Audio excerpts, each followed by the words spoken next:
নমস্কাৰ সকলোকে স্বাগতম জনাইছো পুনৰ চেনেলটোৰ আকৌ এটা নতুন ভিডিঅ'লৈ।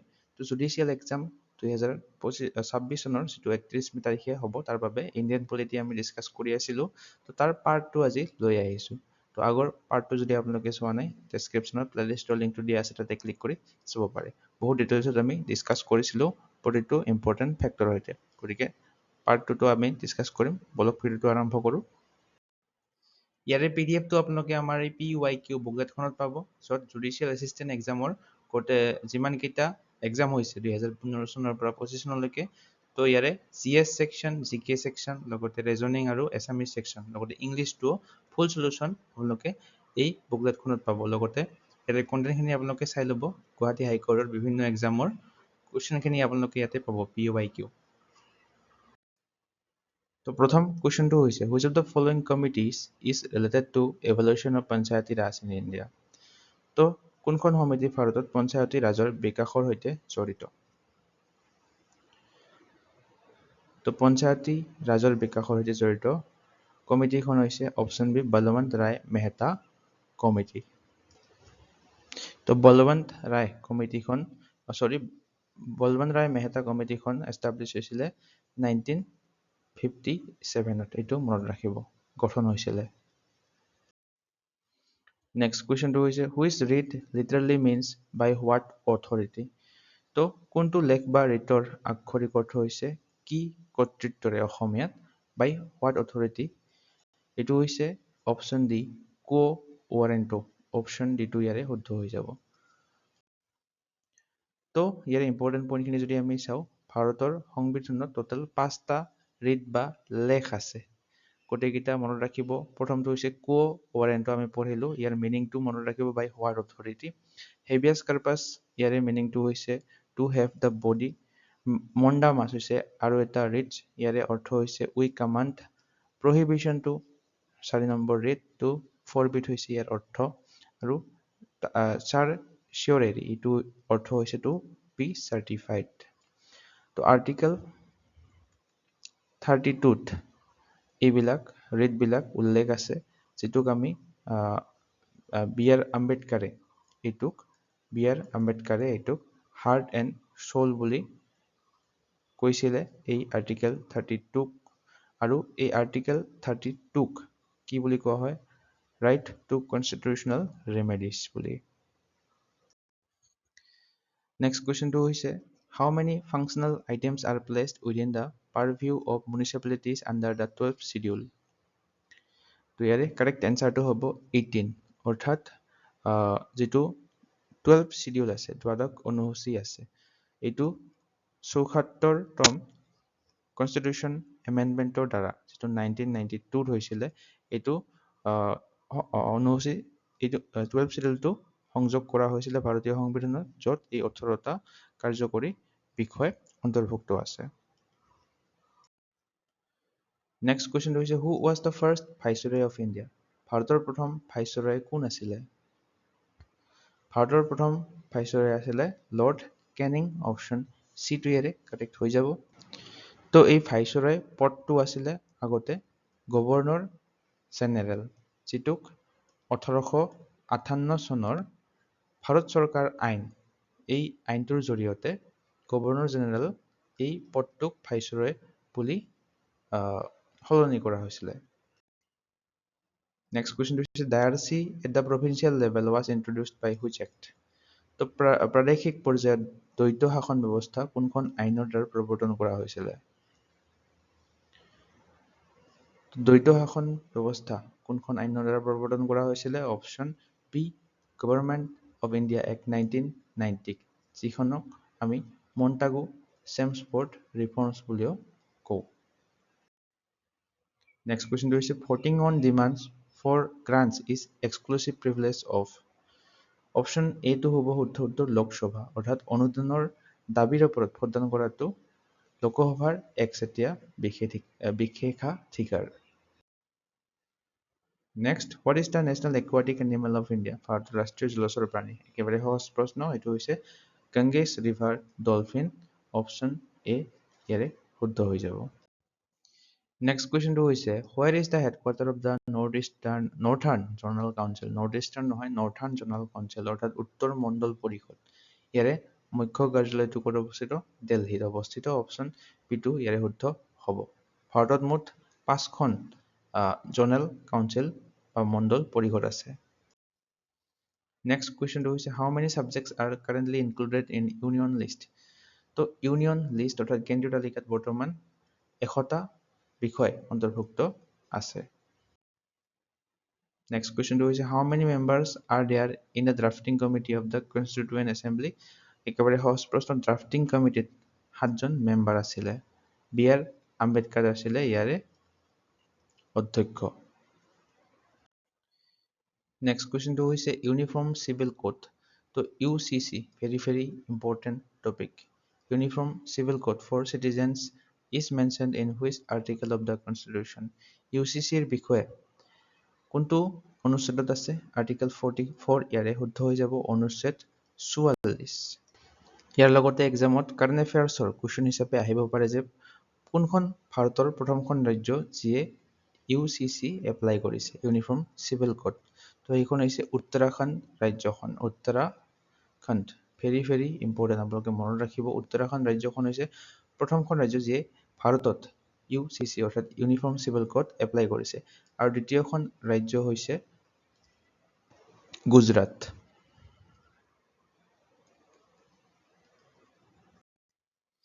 নেক্সট কুৱেশ্যনটো হৈছে who has presented maximum number of union budgets in India.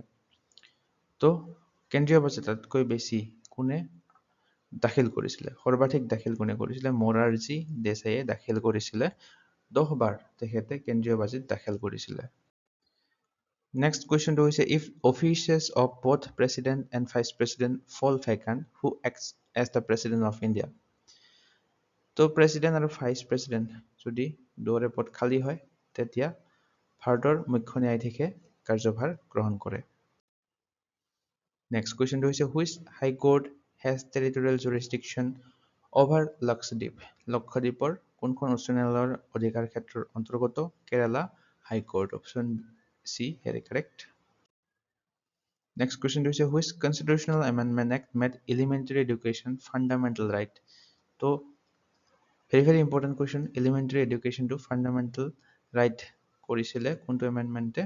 86th amendment act, যিটো 2002 চনত সংশোধন কৰা হৈছিলে। আৰু এই সংশোধনীটোৰ জৰিয়তে আৰ্টিকেল 21 এক যোগ কৰি 6ৰ পৰা 14 বছৰ বয়সৰ শিশুৰ বাবে বিনামূলীয়া আৰু বাধ্যতামূলক মৌলিক অধিকাৰ কৰা হয় শিক্ষাৰ অধিকাৰটোক। নেক্সট কুৱেশ্যনটো হৈছে who was the first female জাজ of a high court in India. তো ভাৰতৰ উচ্চ ন্যায়ালয়ৰ প্ৰথম মহিলা ন্যায়াধীশ কোন আছিলে? চ' ইয়াতে ন্যায়াধীশ সুধিছে, মুখ্য ন্যায়াধীশ সোধা নাই। তো ভাৰতৰ উচ্চ ন্যায়ালয়ৰ প্ৰথম মহিলা ন্যায়াধীশ আছিলে যিকোনো এখন হাইকোৰ্টৰ, তেখেত আছিলে অপশ্যন বি আন্না চান্দি। অপশ্যন বিটো ইয়াৰে শুদ্ধ হ'ব। আৰু যদি আমাক ফাৰ্ষ্ট ফিমেল চিফ জাষ্টিচ বুলি সুধিল হয়, প্ৰথম মহিলা মুখ্য ন্যায়াধীশ, তেখেত হ'ল হয় লেলা ছেঠ। অপশ্যন এ2। তো আন্না চান্দি আছিলে কেৰালা হাইকোৰ্টৰ ন্যায়াধীশ। নেক্সট কুৱেশ্যনটো হৈছে the Andaman and Nicobar islands comes under territorial jurisdiction of which high court. তো আন্দামান আৰু নিকোবৰ দ্বীপপুঞ্জ কোনখন উচ্চ ন্যায়ালয়ৰ অধিকাৰ ক্ষেত্ৰৰ অন্তৰ্গত?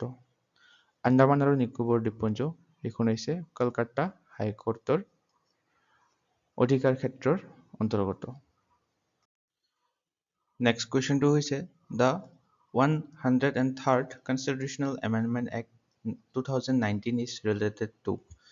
103 নং সংবিধান সংশোধনী আইন 2019টো কিহৰ সৈতে জড়িত? তো এই 4টা অপশ্যনৰ শুদ্ধ উত্তৰটো হ'ব 10% ৰিজাৰ্ভেশ্যন ফৰ EWS, অৰ্থাৎ ইকনমিকেলি উইকাৰ ছেকশ্যনৰ বাবে 10% সংৰক্ষণ কৰা হ'ব। নেক্সট কুৱেশ্যনটো হৈছে what is the minimum age required to contest municipal election in India. ভাৰতৰ পৌৰসভা নিৰ্বাচনত প্ৰতিদ্বন্দ্বিতা কৰিবলৈ ন্যূনতম বয়স কিমান হ'ব লাগে? তো পৌৰসভা নিৰ্বাচনত প্ৰতিদ্বন্দ্বিতা কৰিবলৈ ন্যূনতম বয়স হ'ব লাগে 21 বছৰ। অপশ্যন বিটো ইয়াৰে শুদ্ধ হ'ব। ইয়াৰ লগতে আৰু এটা মনত ৰাখিব MLA বা ৰাজ্যিক বিধানসভাৰ সদস্য হ'বলৈ কিমান বছৰ বয়স হ'বৰ প্ৰয়োজন 25 বছৰ নেক্সট কুৱেশ্যনটো হৈছে who acts as the chancellor of universities in a state তো ৰাজ্য এখনৰ বিশ্ববিদ্যালয়সমূহৰ আচাৰ্য হিচাপে কোনে কাৰ্যনিৰ্বাহ কৰে চেঞ্চেলৰ হিচাপে এক্ট কৰে গভৰ্ণৰে ৰাজ্য এখনৰ প্ৰতিখন ৰাজ্যৰ ৰাজ্যপালবিলাকে লগতে এই ভিডিঅ'টো চাই যদি আপোনালোকৰ সহায় হোৱা বুলি ভাবে তেনেহ'লে আপোনালোকে লাইক বটনটোত ক্লিক কৰি ইয়াতে এটা হাইপ বটন দেখা হ'ব ইয়াতে ক্লিক কৰিব নাপাহৰিব ইয়াতে ক্লিক কৰি হাইপ কৰি দিব নেক্সট কুৱেশ্যনটো হৈছে which constitutional amendment act provides for the national judicial appointments commission NJAC তো ৰাষ্ট্ৰীয় ন্যায়িক নিযুক্তি আয়োগ কোনটো সংশোধনী আইনে ব্যৱস্থা কৰিছিলে সেইটো হ'ব 99th এমেণ্ডমেণ্ট এক্ট যিটো 2014 চনত সংশোধন কৰা হৈছিলে 2014ত নেক্সট কুৱেশ্যনটো হৈছে on what grounds can supreme court জাজ কেন বি ৰিমুভড বাই প্ৰেচিডেণ্ট তো কিহৰ ভিত্তিত ৰাষ্ট্ৰপতিয়ে উচ্চতম ন্যায়ালয়ৰ ন্যায়াধীশক অপসাৰণ কৰিব পাৰে ৰাষ্ট্ৰপতিয়ে পাৰে ভাৰতৰ উচ্চতম ন্যায়ালয়ৰ ন্যায়াধীশক অপসাৰণ কৰিব প্ৰমাণিত অসদাচৰণ বা অক্ষমতা যদি তেওঁলোকৰ মিছবিহেভিয়াৰ আৰু ইনকেপেচিটি প্ৰুভড হয় তেতিয়া তেওঁলোকক অপসাৰণ কৰিব পাৰি তেওঁলোকৰ পদবীৰ পৰা নেক্সট কুৱেশ্যনটো হৈছে under article 249 which house has the power to pass a resolution empowering parliament to make laws on state list subject in national interest তো ৰাজ্যসভাই এই কামটো কৰিব পাৰে নেক্সট কুৱেশ্যনটো হৈছে the procedure for the amendment of constitution is borrowed from সংবিধান সংশোধনৰ প্ৰক্ৰিয়াটো লোৱা হৈছিলে সাউথ আফ্ৰিকাৰ সংবিধানৰ পৰা অপশ্যন চিটো ইয়াৰে শুদ্ধ হ'ব নেক্সট কুৱেশ্যনটো হৈছে in case of conflict between a central law and a state law on a subject in a current list which law prevails তো সমীপৱৰ্তী তালিকাৰ কোনো বিষয়ত যদি কেন্দ্ৰীয় আইন আৰু ৰাজ্যিক আইনৰ মাজত সংঘাত হয় তো কোনখন আইন বাহাল থাকে তো সেই আইনখন হৈছে চেন্ট্ৰেল ল কেন্দ্ৰীয় আইন অপশ্যন বিটো কাৰেক্ট হ'ব নেক্সট কুৱেশ্যনটো হৈছে what fraction of members in a state legislative council are nominated by governor তো ৰাজ্যিক বিধানসভা পৰিষদৰ কিমান অংশ সদস্যক ৰাজ্যপালে মনোনীত কৰে 1/6 অৰ্থাৎ 1/6 নেক্সট কুৱেশ্যনটো হৈছে which writ is issued against a lower court to stop it from going beyond its jurisdiction তো কোনটো নিম্ন আদালতক নিজৰ অধিকাৰ ক্ষেত্ৰৰ বাহিৰলৈ গৈ কাম কৰাত বাধা দিবলৈ কোনটো ৰিট জাৰি কৰা হয় তো এইটো হৈছে প্ৰহিবিশ্যন ৰিটটো তো আমি পঢ়িলো টোটাল 5টা ৰিট আছিলে তো প্ৰহিবিশ্যনটো হ'ব এই ৰিটটো যিটোৱে কোনো নিম্ন আদালতক নিজৰ অধিকাৰ ক্ষেত্ৰৰ বাহিৰলৈ গৈ কাম কৰাত বাধা দিয়ে নেক্সট কুৱেশ্যনটো হৈছে the first constitutional amendment act 1951 added which schedule on the constitution তো এইটো ইম্পৰ্টেণ্ট কুৱেশ্যন হয় প্ৰথমটো যিটো সংবিধান সংশোধনী কৰা হৈছিলে তো সেই আইনখনে ভাৰতৰ সংবিধানত কোনটো অনুসূচী যোগ কৰিছিলে 9th schedule অপশ্যন বিটো ইয়াৰে শুদ্ধ হ'ব নেক্সট কুৱেশ্যনটো হৈছে the anti-defection law is contained in which schedule of the Indian constitution দল ত্যাগ বিৰোধী আইন এইটো আছে 10th schedule দশম অনুসূচীত যিটো 1985 চনৰ 52তম সংবিধান সংশোধনী আইনৰ জৰিয়তে দশম অনুসূচীটো এড কৰা হৈছিলে নেক্সট কুৱেশ্যনটো হৈছে the Panchayat extension to scheduled areas PESA act was enacted in which year তো PESA এক্টটো প্ৰণয়ন কৰা হৈছিলে 1996ত অপশ্যন চিটো ইয়াৰে শুদ্ধ হ'ব আৰু এইখন 1996 চনতে গৃহীত হৈছিলে নেক্সট কুৱেশ্যনটো হৈছে who can appoint an ad hoc judge to Supreme Court of India তো ad hoc বা অস্থায়ী ন্যায়াধীশ নিযুক্তি দিব পাৰে chief justice of India with previous consent of president তো ৰাষ্ট্ৰপতিৰ পূৰ্ব সন্মতি সাপেক্ষে চিফ জাষ্টিছে দিব পাৰে এই নিযুক্তিটো নেক্সট কুৱেশ্যনটো হৈছে what is the normal minimum strength of state legislative assembly as per constitution? সংবিধান অনুসৰি ৰাজ্যিক বিধানসভাৰ স্বাভাৱিক ন্যূনতম সদস্যৰ সংখ্যা কিমান? তো ন্যূনতম মিনিমাম সুধিছে, এইটো হৈছে মিনিমাম 60, অৰ্থাৎ 60জন মেম্বাৰ থাকিবই লাগিব। আৰু মেক্সিমাম যদি আমাক সোধে আটাইতকৈ বেছি কিমান থাকিব পাৰে? খুব বেছি 500 থাকিব পাৰে। মিনিমাম হৈছে 60, মেক্সিমাম হৈছে 500। নেক্সট কুৱেশ্যনটো হৈছে which constitutional amendment act gave constitutional status to cooperative societies? তো সমবায় সমিতিসমূহক সাংবিধানিক মৰ্যাদা প্ৰদান কৰিছিলে 97 এমেণ্ডমেণ্ট এক্টে। আৰু 97তম সংশোধনী আইনখন সংশোধন কৰা হৈছিলে 2011 চনত। চনটো মনত ৰাখিব। নেক্সট কুৱেশ্যনটো হৈছে which of the following languages was included in the 8th Schedule by 71st Amendment Act 1992? ইয়াৰে শুদ্ধ উত্তৰটো হ'ব কংকণী। কংকণী ভাষাটো এই চাৰিটাৰ ভিতৰত 1992 চনৰ 71তম অৰ্থাৎ 71st এমেণ্ডমেণ্ট এক্টৰ দ্বাৰা 8ম অনুসূচীত 8th Schedule এড কৰা হৈছিলে। আৰু ইয়াৰ লগতে আৰু দুটা ভাষা এড কৰা হৈছিলে। বাকী দুটা হৈছে মণিপুৰী আৰু আনটো হৈছে নেপালী। আৰু লাষ্ট 2003 চনত 92তম সংশোধনীটোৰ দ্বাৰা বড়ো, এইটো মনত ৰাখিব, বড়ো, ডগৰী, মৈথিলী আৰু চাওতালী ভাষাটোক যোগ কৰা হৈছিলে। বৰ্তমান স্বীকৃতিপ্ৰাপ্ত ভাষা হৈছে টোটেল 22টা ভাৰতৰ। নেক্সট কুৱেশ্যনটো হৈছে which is the youngest high court in India established in 1 January 2019? তো আটাইতকৈ নতুন উচ্চতম ন্যায়ালয়খন কোনখন, যিখন 2019ত 1 জানুৱাৰী তাৰিখে স্থাপিত হৈছিলে? আটাইতকৈ য়ংগেষ্ট হাইকোৰ্ট সেইখন হৈছে অন্ধ্ৰপ্ৰদেশ হাইকোৰ্ট। অপশ্যন বিটো ইয়াৰে কাৰেক্ট হৈ যাব। নেক্সট কুৱেশ্যনটো হৈছে the privy purses and privileges of the former rulers of princely states were abolished by which amendment? তো এইটো এমেণ্ডমেণ্ট হৈছে 26th এমেণ্ডমেণ্ট এক্ট, যিটো 1971ত সংশোধন কৰা হৈছিলে। নেক্সট কুৱেশ্যনটো হৈছে which article of the Indian constitution vest the supreme court with original jurisdiction to settle disputes between the union and states? তো ভাৰতীয় সংবিধানৰ এই 131 নং অনুচ্ছেদটোৱে কেন্দ্ৰ আৰু ৰাজ্যৰ মাজত বিবাদ নিষ্পত্তি কৰিবলৈ উচ্চতম ন্যায়ালয়ক মূল অধিকাৰ ক্ষেত্ৰ প্ৰদান কৰে। নেক্সট কুৱেশ্যনটো হৈছে under which article can governor promulgate ordinances when the state legislature is not in session?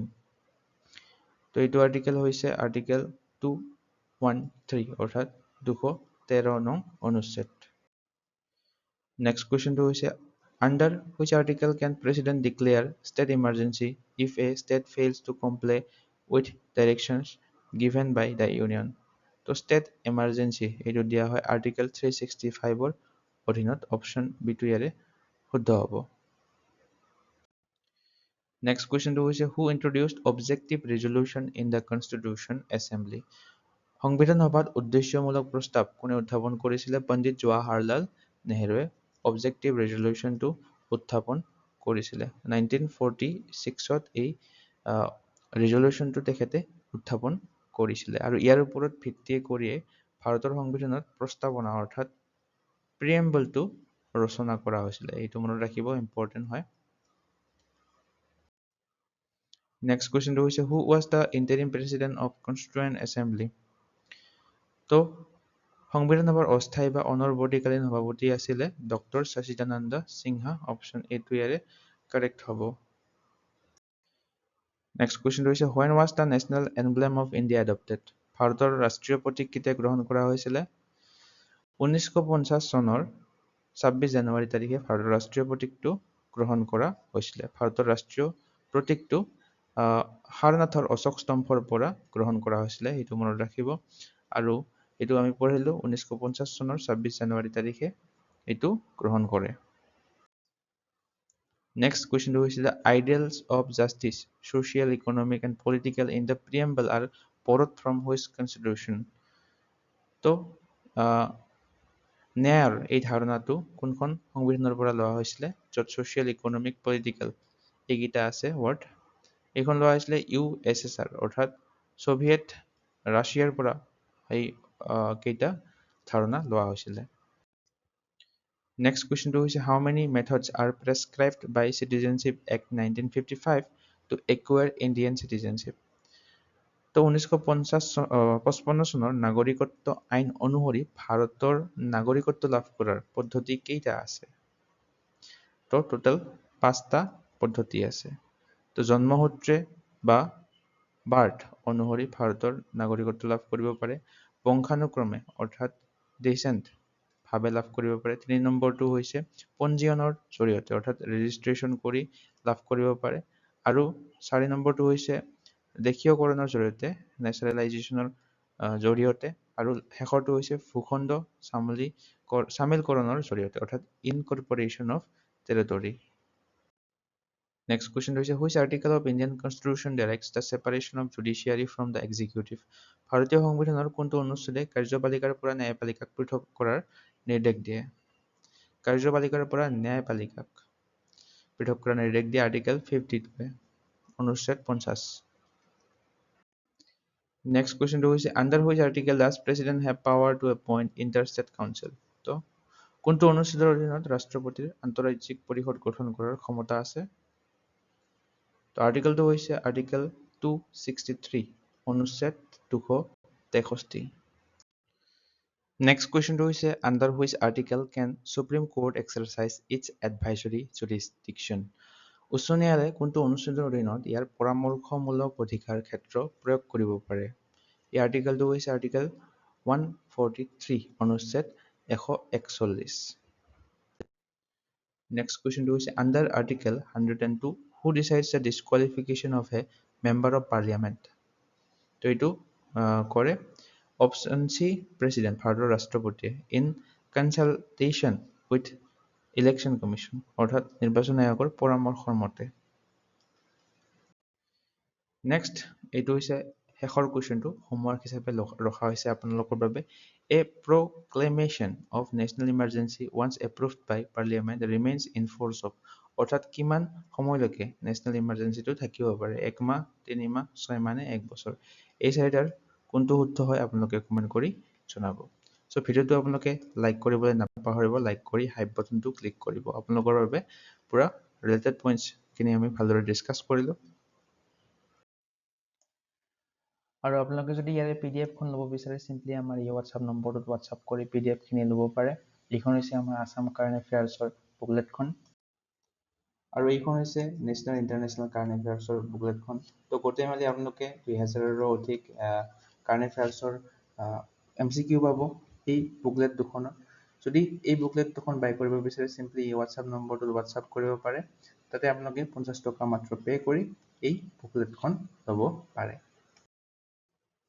তো ভিডিঅ'টো চাই আপোনালোকৰ যদি সহায়ক হোৱা বুলি ভাবে লাইক কৰিবলৈ নাপাহৰিব। লাইক বটনটো ক্লিক কৰাৰ পাছত তলত কমেণ্ট ছেকশ্যনৰ ওপৰত হাইপ বটনটো দেখা পাব। এইটো হাইপ কৰি দিব আৰু কণ্টেণ্ট পাই থাকিব বাবে এনেধৰণৰ। লগতে শ্বেয়াৰ কৰি দিব লগৰ বন্ধু বান্ধৱীৰ সৈতে।